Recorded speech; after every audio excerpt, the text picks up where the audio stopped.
साल 1631 की एक शांत रात थी। आगरा की हवाओं में एक अजीब सी उदासी घुली हुई थी। बादशाह शाहजहां अपने महल के एक कोने में खड़े आसमान की ओर देख रहे थे। उनकी आंखों में आंसू थे, लेकिन वो आंसू सिर्फ एक बादशाह के नहीं, बल्कि एक ऐसे इंसान के थे जिसने अपना सबसे प्यारा खो दिया था। उनकी बेगम मुमताज महल अब इस दुनिया में नहीं थी। 14वें बच्चे को जन्म देते समय उनकी मृत्यु हो गई थी।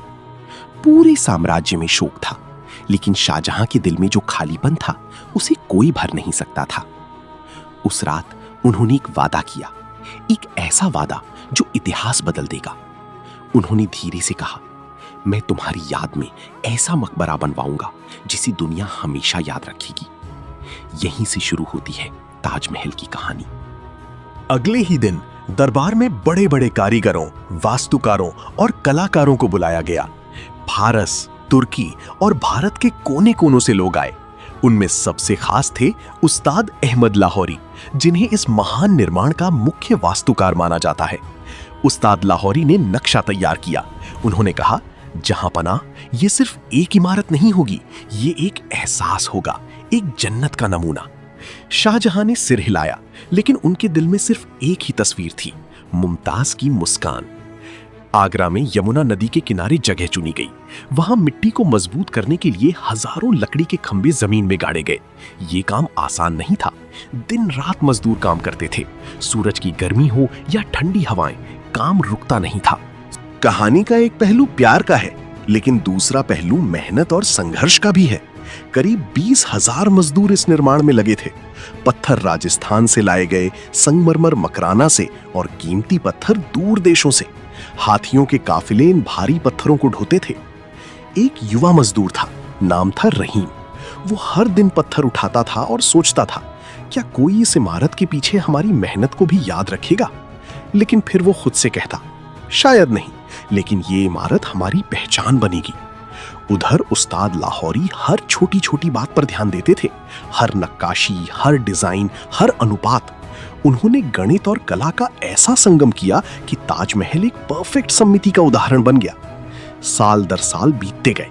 ताजमहल धीरे धीरे आकार लेने लगा। पहली नींव बनी, फिर दीवारें, फिर गुंबद।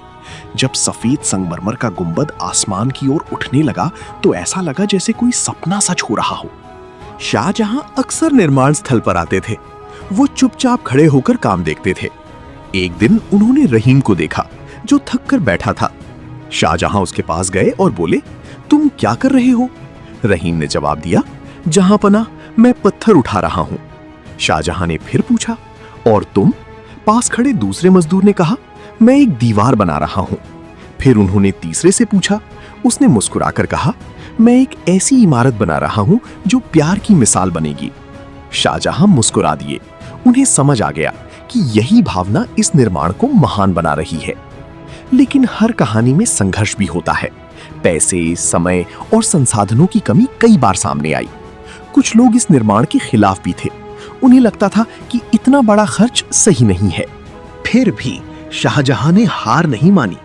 उनके लिए ये सिर्फ एक मकबरा नहीं था, ये उनके प्यार की आखिरी निशानी थी। करीब 22 साल बाद आखिरकार ताजमहल बनकर तैयार हुआ।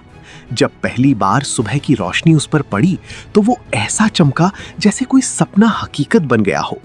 शाहजहां ने उसे देखा और उनकी आंखों में आंसू आ गए।